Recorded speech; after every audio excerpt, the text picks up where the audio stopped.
Vale, ahora sí. Bueno, lo primero que nos pone el libro aquí, esto ya recordatorio porque sí que hemos visto al menos la parte de la fuerza, ¿no? De la estrella triángulo. Diferentes tipos de arranques tradicionales antes de entrar con el variador. El primero de ellos es el arranque estrella triángulo. ¿Quién recuerda para qué servía hacer un arranque estrella triángulo? Que eso sí que lo vimos en la unidad anterior. ¿Por qué hacemos un arranque estrella triángulo? Para disminuir la intensidad en el arranque, correcto. La finalidad que tiene es evitar o reducir en la medida de lo posible esa intensidad que puede llegar a ser 6 veces la intensidad nominal, que al circular por los cables puede afectar a otros receptores. Produce una caída de tensión en el cable, va a haber una bajada de tensión en la instalación, si el motor tiene mucha potencia, y entonces queremos disminuirlo. Vale, esto en una instalación doméstica, o que esté, por así decirlo, alimentada desde una red pública, es obligatorio. En una instalación industrial queda un poco a criterio del que diseña la instalación. Hay veces que no se compensa o no se corrige esa intensidad porque no tengo un montón de líneas que son todo motores y no va a afectar tener la punta de intensidad. Simplemente, pues bueno, dimensiono el circuito para que el contactor soporte esa punta de intensidad y me valdría.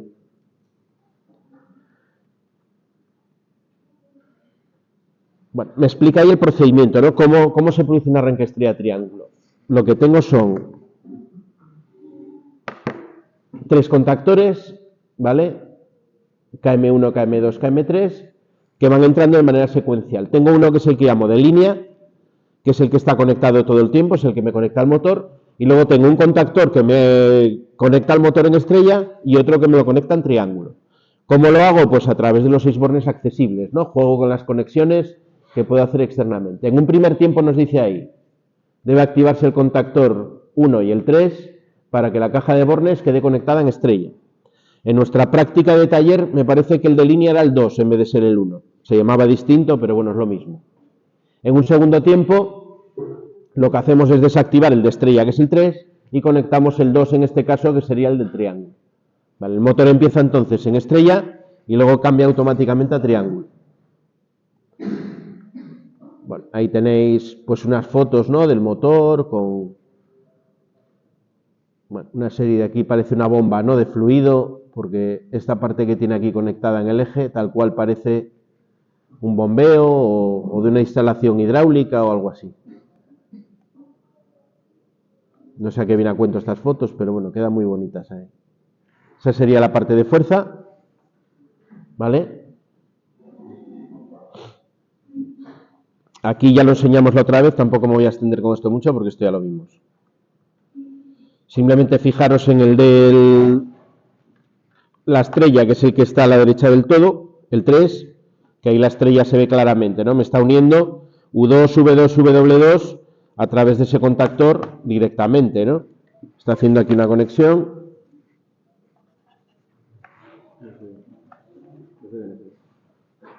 No, es que no funciona.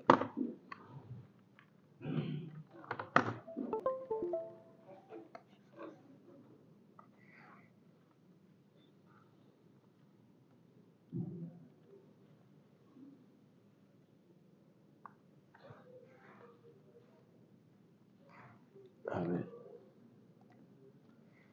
Ahora sí va a funcionar. Tampoco funciona, sí, ahora sí. Os decía, en esta parte de aquí, eso es lo que me está haciendo la conexión en estrella, ¿vale? Si seguís el circuito, veis que me está conectando aguas abajo, U2, V2, W2, ¿no?, que están aquí, ¿vale? Mientras que en un segundo tiempo entra el otro, que es este, que lo que hace es conectar, pues este punto, fijaos si seguís la conexión,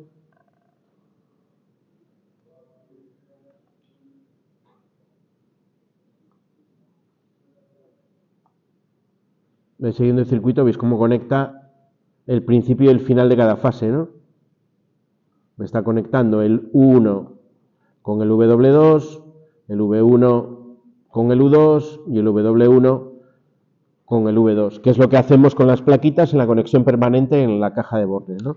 Aquí lo hacemos por otros métodos, pero bueno, viene a ser lo mismo. Vale. Circuito de mando. Vimos en la otra unidad cómo se hacía con un control manual, ¿no? Con un conmutador rotativo. ¿Cómo lo podemos hacer para que el circuito lo haga él automáticamente? Aquí me sería un primer circuito mediante pulsadores. Lo miramos un momento. Os voy a dejar 30 segundos que lo miréis, porque os voy a preguntar sobre él. A estas alturas, espero que la mayoría sepáis interpretar mínimamente ya un circuito de mando.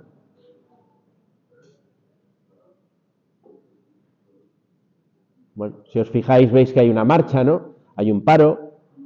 Arriba tengo el paro del térmico y la señalización del térmico, ¿no? Que también la vimos, son esos dos contactos 95, 96, 97, 98 del F3, esa es la parte del térmico. Con el abierto señaliza, con el cerrado me para. Luego tengo la parte de la izquierda abajo, la bobina.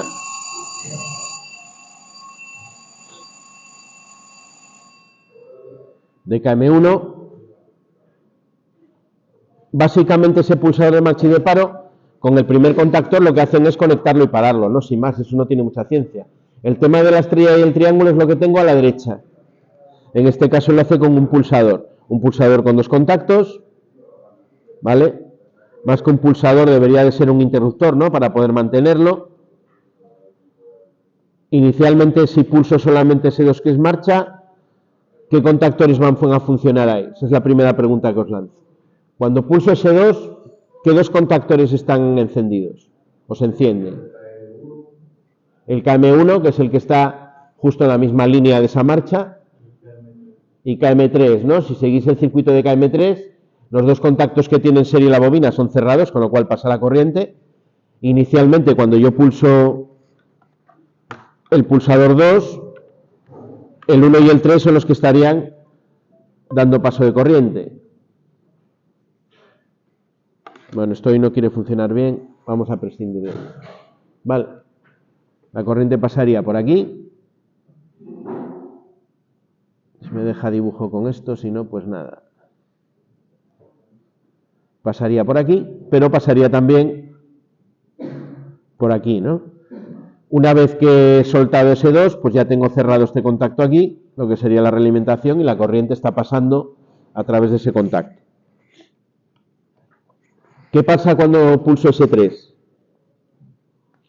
Cuando pulso aquí, ¿qué pasa?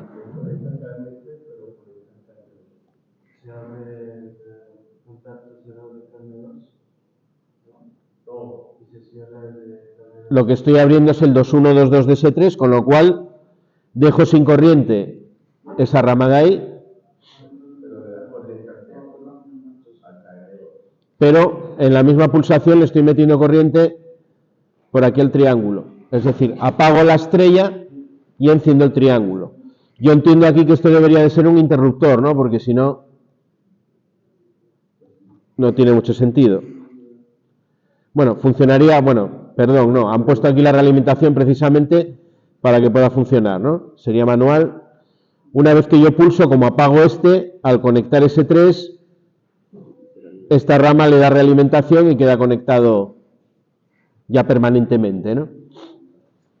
El enclavamiento o la incompatibilidad que tenemos en cada rama impide que haya ese cortocircuito en el circuito de fuerza. Cuando entra el 2, este se abre e impide ya cuando vuelve a reposo ese 3 que pueda funcionar. Eso sería una estrella de triángulo manual. Dependería del operario que cuando vea que el motor ya está cogiendo un 80%, un 70% de la velocidad, debería de pulsar ese 3 para que cambie. Vale. Esto se puede hacer también de manera automática, que es lo que os pondrá el libro a continuación. Es decir, se puede hacer con temporizadores, por ejemplo, que sería esa opción de ahí. Si yo sé más o menos el tiempo que le lleva a la máquina, siempre funciona igual en llegar a una determinada velocidad, que es cuando hago la conmutación estrella-triángulo, puedo poner un temporizador que le evite al trabajador el esfuerzo de estar pendiente y de darle, ¿no? El circuito podría ser algo así. Lo han complicado ya un poquito más, pero podría ser algo así. Bueno, la parte de la izquierda funciona exactamente igual. Cuando pulso S2 se conecta KM1. La parte del 3, exactamente lo mismo, en este caso tiene dos contactos cerrados en serie, por lo tanto la corriente va a pasar también por aquí en un momento inicial, funcionando el 1 y el 3.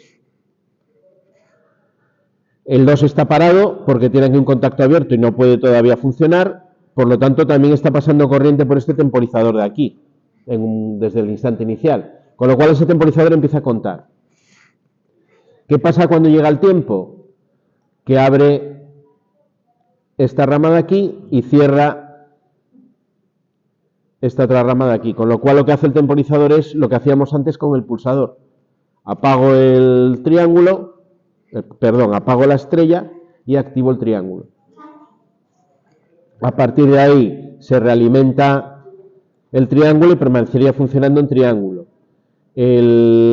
Cuando funciona el K2M me abre este contacto y el temporizador ya dejaría de contar, dejaría de funcionar. ¿Vale? Podría funcionar exactamente igual si la bobina de KT1 lo pongo en paralelo con KM1.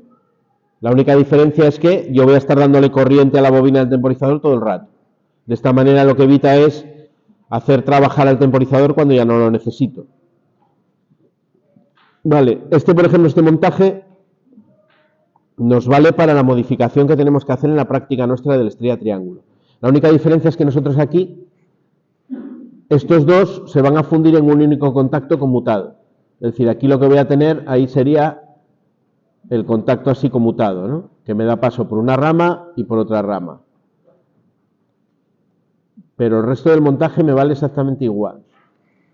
Yo en el estrella triángulo os voy a enseñar un montaje, que es el que hay que hacer primero, con un bloque temporizado montado en el contactor, y luego la modificación lo que os voy a proponer es que quitéis el bloque temporizado y utilicéis un temporizador de los que utilizamos en la práctica, me parece que era la 10, uno electrónico o electromecánico.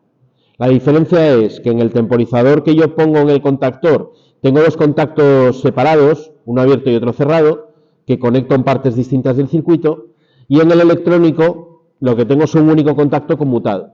Entonces tengo que cambiar el circuito de mando para poder operar con un único contacto. Y la manera de hacerlo es hacer un mando como este de aquí, donde sustituyo estos dos contactos por el conmutado que os dibujé arriba. ¿Vale? Como tienen un punto común, se pueden sustituir perfectamente. ¿Vale? Anotarlo ahí, que para hacer la práctica tengo que tomar como referencia esta figura del libro.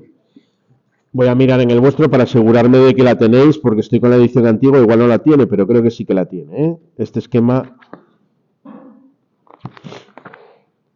es el que tenéis en la página 193, exactamente el mismo, idéntico. ¿Vale? Este esquema de aquí es el que estamos viendo ahora.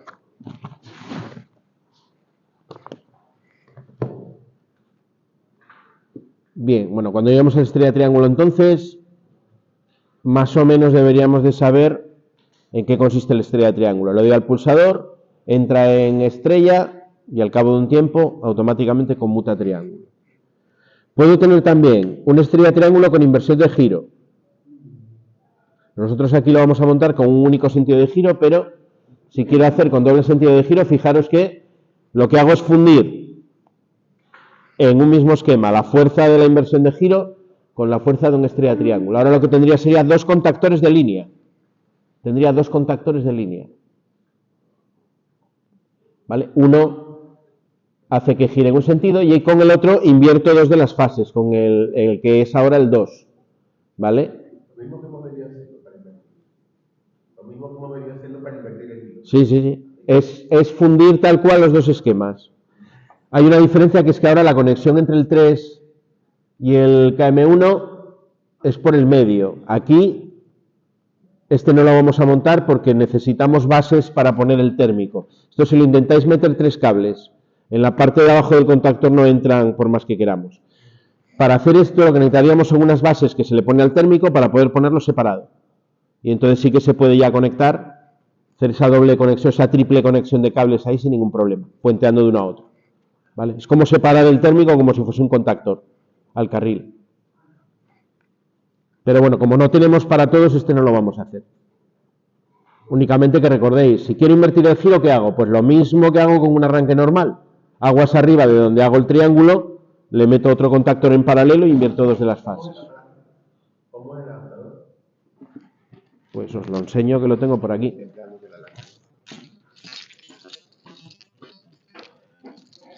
El bloque inversor no os lo puedo enseñar porque me lo llevaron y ya no lo tengo, pero este sí.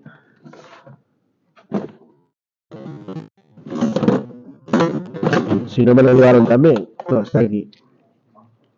El adaptador es esto. Yo lo que hago es meter el térmico aquí y pasa a tener tornillos en vez de tener los pines. Entonces esto tiene aquí carril, lo puedo meter en el carril al lado del contactor. Es un adaptador para poder convertirlo en un elemento aparte, ¿no? Que no necesite acoplarlo, sino que pueda ponerlo al lado. Y aquí ya puedo meter dos cables, puedo ir al otro. Tiene bornes. Y la única pega es que hay que atornillarlo a la vez. Este hay que dejarlo aquí y hay que meter el cable y sujetarlo y atornillar para que no se nos caiga. ¿Vale? Porque no lleva ninguna sujeción aquí.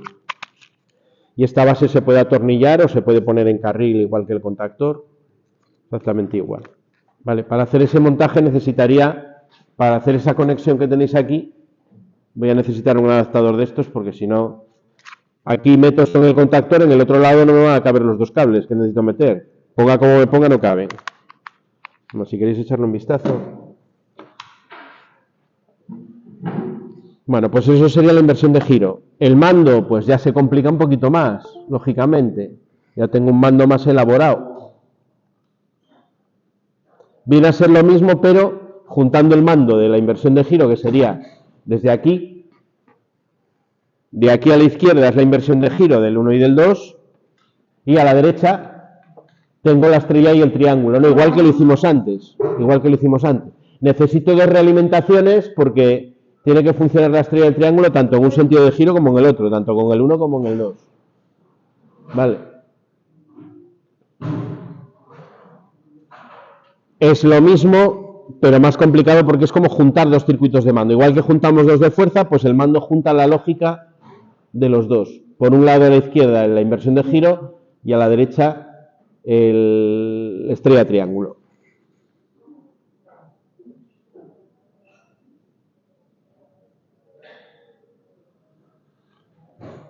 Bueno, más arranques que tenemos raros, por así decirlo. Bueno, raros. Más bien antiguos. Esto todavía lo podéis ver en motores de rotor bobinado, ¿vale? Tenemos los terminales KLM, que esos me dicen siempre que es un motor de anillos rozantes o rotor bobinado. Acordaros de lo que vimos en la unidad 6. Es decir, cuando tengo 9 bornes, estamos en otro tipo de motor. Esos motores, os había dicho ya en ese tema que la función que tenían era poder arrancarlos de manera progresiva utilizando las conexiones del rotor, cosa que en una jaula de ardilla no puedo hacer. Suele utilizarse con motores de gran potencia. Siempre que tengáis un motor de estos va a ser un motor de unos cuantos kilovatios, ¿vale?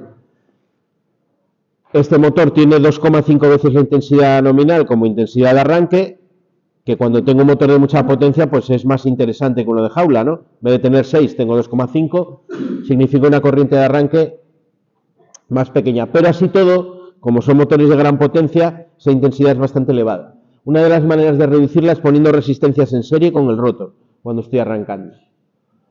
¿Vale? En serie con esas conexiones de KLM. Tipo de resistencias que son, pues son resistencias de estas, que llaman de potencia. En las resistencias, no sé si habéis utilizado resistencias en electrónica, supongo que sí. De las de electrónica, ¿no? De las pequeñitas, ¿las visteis? Que vienen con un código de colores. Bueno, en electrónica, en los circuitos electrónicos de señal, hay resistencias, se dice, de 1/4 de vatio, de medio vatio, de 1 vatio, de 2, y bueno, es raro ver de más potencia, ¿no? En esos circuitos. Aquí estamos hablando de resistencias a lo mejor de 1 kilovatio. Kilovatio quiere decir que son capaces de disipar el calor que produce 1 kilovatio, ¿vale? Sin quemarse. En un circuito electrónico, si yo tengo una resistencia de 1/4 de vatio y cuando calculo el circuito, imagínate que en vez de 1/4 de vatio sale que va a disipar 0,5 vatios, pues lo que hace esa resistencia es quemarse. Tengo que multiplicar en un circuito electrónico la tensión por la intensidad y según la potencia que me da, escojo unas resistencias u otras. Eso se hace mucho en electrónica. ¿Qué resistencias tengo que poner? Vale, tengo 30 miliamperios y tengo una tensión de 5 voltios. Multiplico. ¿Se pasa del 1/4 de vatio? Pues no se pasa, pues entonces resistencias de 1/4 de vatio. Y son iguales, lo único que van aumentando de tamaño. A medida que tienen más potencia, cada vez son más grandes. ¿Vale? Tienen los mismos ohmios, pero soportan un mayor calor, por así decirlo. Pues aquí las resistencias que utilizamos son resistencias de potencia que soportan pues a lo mejor 1 kilovatio, 2 kilovatios, sin quemarse. Algún día me parece que conectasteis también con Ricardo unas de esas resistencias ahí. ¿Algún experimento os vi yo hacer algún día? ¿Eres vosotros? No, igual no.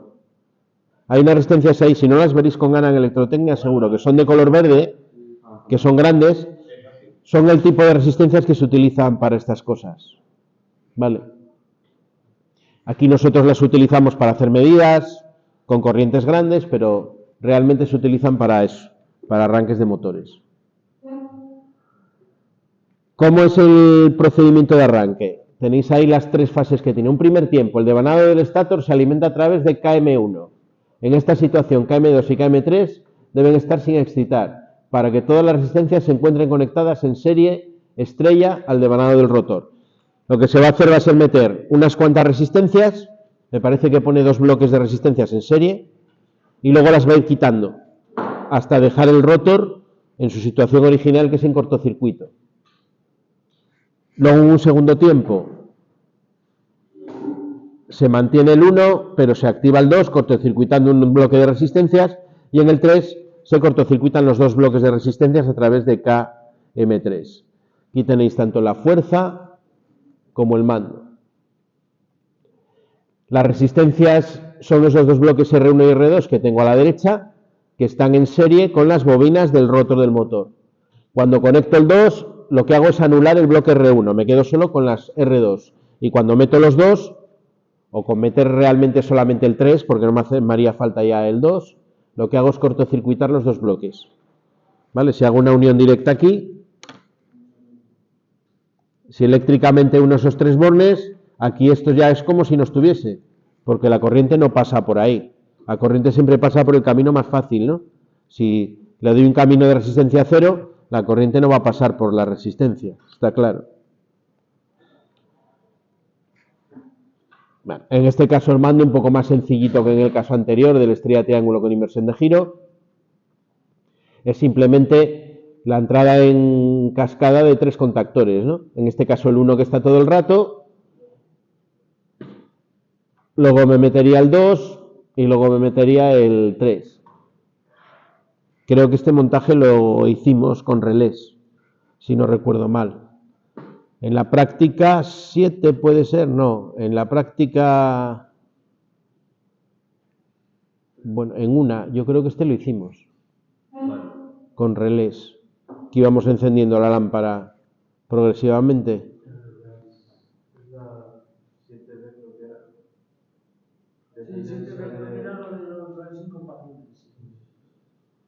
Ah, pero no la hicimos con temporizadores.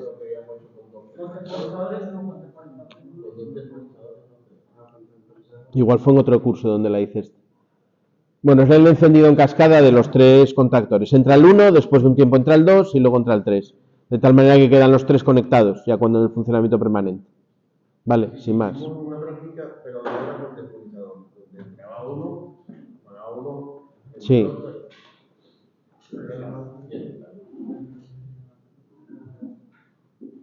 Bueno, ¿alguna duda sobre ese circuito de mando? Miradlo y decidme qué es lo que no entendéis de ahí, si algo no lo entendéis. En este caso, fijaros que ya no necesito incompatibilidad porque van a funcionar a la vez, de hecho, el 2 y el 3.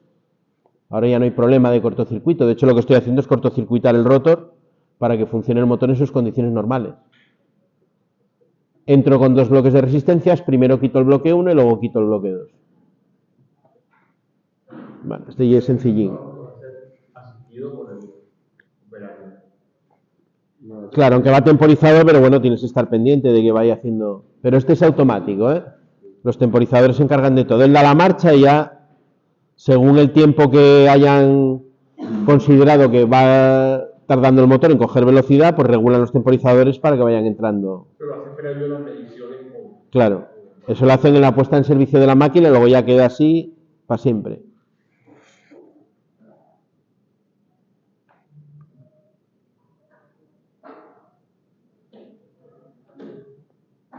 Bueno, más tipos de arranque, raros, entre comillas. Este es un poco raro porque este sobre todo se utiliza más en Estados Unidos. Pero bueno, hay muchas veces que vais a topar con maquinaria que viene a lo mejor de Canadá, o viene de Estados Unidos, de Europa muchas veces, ¿no? De Alemania. Esto es muy típico de maquinaria de Estados Unidos. Es un tipo de motor especial, aquí ya estamos con un motor distinto, algo parecido al Dalander, pero no exactamente lo mismo. Tengo dos devanados que están repetidos, por así decirlo, ¿vale? Podríamos decir también que tengo el devanado dividido en dos, con una conexión estrella ya en este caso hecha. En el Dalander los tenía divididos, pero tengo las conexiones para poder cambiar, por ejemplo, de doble estrella a un triángulo. Aquí no. Los tengo ya conectados, sus dos mitades entre sí, formando dos estrellas. Bueno, vamos a ver el proceso que nos da. Os pone, fijaros que el resultado en cuanto a intensidad es muy parecido al estrella triángulo. Nos dice, en este caso primero se alimenta uno de los dos devanados, solamente uno, disminuyendo así la corriente a la mitad, porque tengo la mitad de bobina, ¿no? Por así decirlo. Y una vez que se ha conseguido llegar a la velocidad nominal, o algo próximo a la velocidad nominal, se conectan en paralelo los dos devanados. De esa manera ya metería la corriente total. Pero el motor viene para con ese tipo de... Sí, sí, sí. Es como si le meto menos bobina y luego le meto la bobina completa al final, cuando ya está el motor casi llegado a la velocidad. ¿Qué pasa? Que con la mitad de la bobina la fuerza que puede hacer el motor, igual que en el estrella triángulo cuando reduzco la tensión, la fuerza va a ser más pequeña. Pero tengo el beneficio de que absorbe menos intensidad. En este caso la relación es la mitad justo. La mitad justo. Tiene el mismo condicionante que el estrella triángulo. Necesito tener una carga que tenga poca inercia en el principio para poder ir acelerándola con poca fuerza. Si necesito mucha fuerza de arranque, mucho par de arranque, este tipo de motor no me vale. Bueno, que os suene eso del par winding, por si lo veis por ahí. Tiene que ponerlo en la placa también. Este motor se puede confundir fácilmente con un motor normal, porque bueno, fijaros que los bornes llevan la misma nomenclatura que un motor de jaula, sin más. Entonces, bueno, hay que tenerlo en cuenta. La placa, que hay que mirar la placa, no hay otra. Normalmente te pone un esquema como este de aquí y te pone el nombre par winding. ¿Le dicen doble estrella también? ¿Le dicen doble estrella también? No doble estrella no, porque por ejemplo el Dalander también se puede hacer funcionar en una doble estrella. Par winding y te pondrá a lo mejor este símbolo, esto que tenéis aquí en la placa. Bueno, y ahí tenéis la conexión.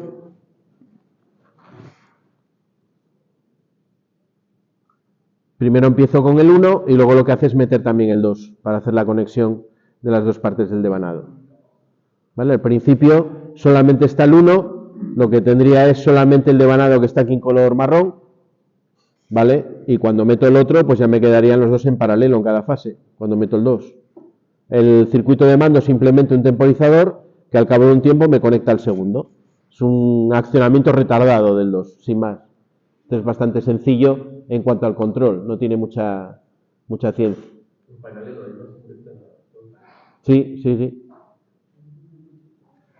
Conectar aquí, lo que os hace es conectar este con este con este y este con este. Te quedan como en paralelo cada mitad del devanado.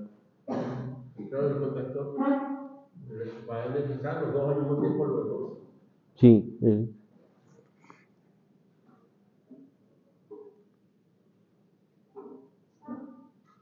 Bueno, y aquí pasaríamos ya, lo último que vamos a ver hoy, a lo que se llama un arrancador progresivo.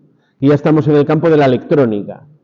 Ya no utilizamos simplemente procedimientos eléctricos. Poner una resistencia en serie con el devanado es un procedimiento eléctrico, no es un componente eléctrico, sino que utilizamos un dispositivo que internamente tiene componentes electrónicos de potencia. La electrónica, os lo contaría Jorge ya seguramente. Tenemos por un lado lo que se llama la electrónica de señal y por otra parte tenemos otra electrónica que es la electrónica de potencia. ¿Cuál es la diferencia entre las dos? Pues la misma que tenemos en electricidad entre un circuito de fuerza y un circuito de mando. La electrónica de potencia es capaz de trabajar con corrientes eléctricas muy grandes, mientras que la electrónica de señal maneja corrientes de miliamperios, de microamperios muy pequeñitas. Un ordenador, por ejemplo, internamente tiene electrónica de señal, de tipo digital, pero de señal, mientras que uno de estos dispositivos es electrónica de potencia. Aquí podemos tener 10 amperios, 20 amperios circulando por el interior sin ningún tipo de problema, ¿vale? Recordar que los componentes electrónicos siempre tienen asociados un problema, que es que los componentes electrónicos se calientan. Normalmente en estos dispositivos de potencia es siempre crítico el hecho de cómo disipar el calor que se produce. Van a venir todos con unos disipadores de calor bastante grandes. Creo que un día os enseñé por aquí el del variador, ¿no? Que nos da una idea. Bueno, estaba por aquí. Luego cuando trabajemos con él lo podéis mirar en los que utilicemos. Estos los hay para corriente continua y los hay para corriente alterna. La parte de fuerza va exactamente igual que un contactor. Entras con la línea de alimentación y sales con las líneas que van al motor. Y luego los arrancadores suelen tener un contacto solamente o dos contactos auxiliares, que van normalmente en corriente continua, alimentados desde el propio componente. Todos estos componentes, tanto los arrancadores como los variadores, se basan en que transformamos la corriente de alterna a continua y luego la electrónica que tengo internamente se inventa una corriente continua pulsante que produce los mismos efectos en el motor que la corriente alterna. Hace que gire con un campo magnético giratorio y bueno, todo lo que pasa, ¿no?, internamente en el motor lo consigue emular, por así decirlo, el arrancador o el variador. Este lo que nos aporta es que hace que el motor arranque de manera progresiva, proporcional. Es decir, tú si quieres que el motor tarde en alcanzar, o la máquina tarda en alcanzar su velocidad de régimen 5 segundos, él va a ir dando la intensidad, dosificando la intensidad progresivamente, juega con la tensión y juega con la intensidad para conseguir que arranque de manera progresiva, limitando la punta de intensidad para que ya no sea elevada, sino que la intensidad va aumentando desde cero también, igual que la velocidad de manera proporcional. Pero bueno, hace un juego con lo que es la tensión y lo que es la corriente para mantener esa relación. Bueno, creo que el libro no nos pone internamente un poco el funcionamiento, que por otra parte es un poco complejo, entra dentro de la electrónica. Este sí lo que podemos es verlo en el KDSIMU. El KDSIMU me parece que lo tiene. El viernes en el ordenador haremos algún ejercicio con este, con el variador también, para que veáis cómo los podemos simular con el KDSIMU. Lo que hace realmente en el circuito es sustituir al contactor en el circuito de fuerza, ¿vale? Normalmente tiene un contacto externo que es el que da la señal de marcha, que puede ser con un interruptor o podría ser a través de un circuito de mando con relés, con un contacto que se cierre, ¿no? Los que habéis hecho la práctica del variador ya visteis cómo utilizamos un circuito con relés cableado como señal de mando. Esto normalmente hoy en día pues se hace con un autómata, ¿no? Hay una salida de un autómata que es la que va a estar conectada con esa entrada del arrancador y el autómata le va a decir cuándo tiene que arrancar, le va a dar la orden de marcha, simplemente. Es este interruptor que tenéis aquí, ¿vale? Ese es el que le da la orden de marcha. Bueno, los hay que tienen una pantallita así, pues, que me puede dar información, que me va a recoger fallos, ¿no? Y me puede dar en formato así de pantalla digital ciertas informaciones. Hay otros que simplemente más sencillos, tienen una serie de cursores igual que el térmico para regular la corriente nominal del motor, para hacer la protección, ¿no? Porque digamos que la protección del térmico la tiene incorporada al dispositivo electrónico. Os hace registro de errores, el de arriba, y protección térmica, y este os hace protección térmica. De tal manera que tengo el motor perfectamente protegido contra sobrecargas, contra cortocircuitos y regulado progresivamente su arranque en el mismo componente. El cableado nada, entrada-salida, igual que un contactor, y ese contacto auxiliar que es el que le da la orden de arranque. A ver si tengo por aquí, porque tenía uno, creo que lo había probado con el KDSIMU y os lo enseño rápidamente. Si lo encuentro.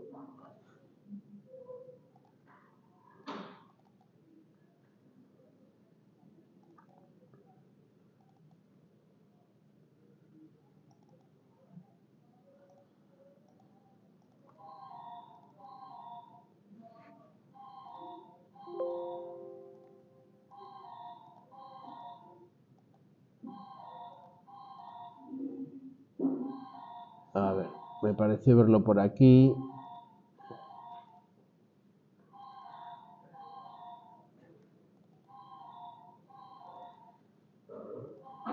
Debe de ser este. Aquí en el cadésimo pues os lo dibuja un poco diferente. Vale, esta sería la parte de fuerza. Os representa pues ahí esto me parece que es un TRIAC, el dispositivo electrónico que lleva en el interior, que es el que hace el corte. Pero veis que la fuerza no tiene mano. En este caso le han puesto un contactor para activarlo o desactivarlo. Y además llevará la señal de mando, que es la que doy en el circuito de mando que está aquí. ¿Vale? Esto representa la parte de mando del arrancador progresivo. Este es uno que me permite tener doble sentido de giro y entonces con K1A le digo que gire en un sentido y con la entrada 2 del arrancador le digo que gire en el otro. ¿Vale? Es lo que hace esa función de mando de ahí. En la parte del circuito de mando que tenemos aquí, pues simplemente una inversión de giro, ¿no? Este también lo sabéis hacer. Para controlarlo,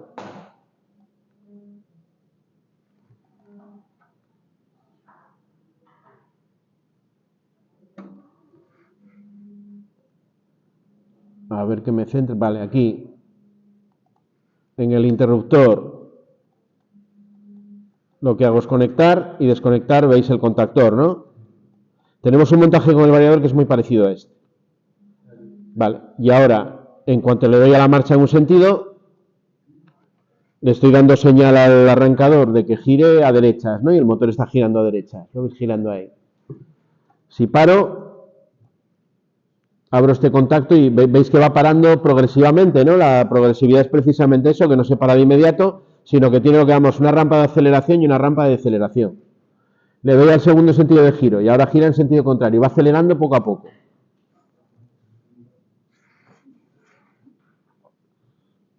Veis ahí cómo acelera y ya estaría acelerado del todo. Y cuando lo paro, lo mismo. Abro el contacto y se va parando.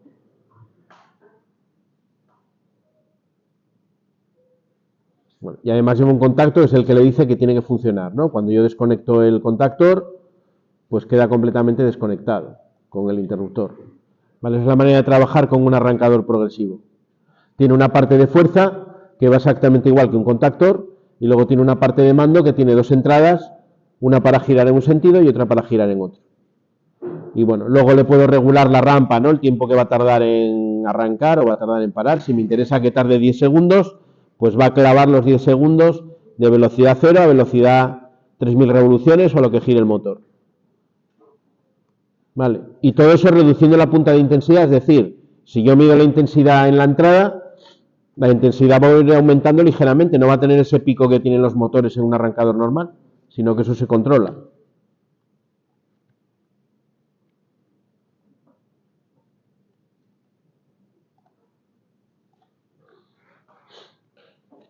Bueno, aquí os hace con un único sentido de giro, pues un poquito más sencillo, ¿no? Representa ahí, en este caso podría tener la entrada puenteada, si lo quiero hacer girar solo en un sentido, no necesito ni meterle un contacto.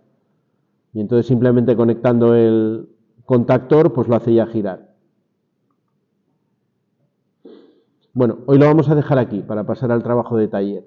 Pero antes de que os levantéis y veáis a por la tarea, os digo cómo vamos a hacer con las prácticas que nos quedan.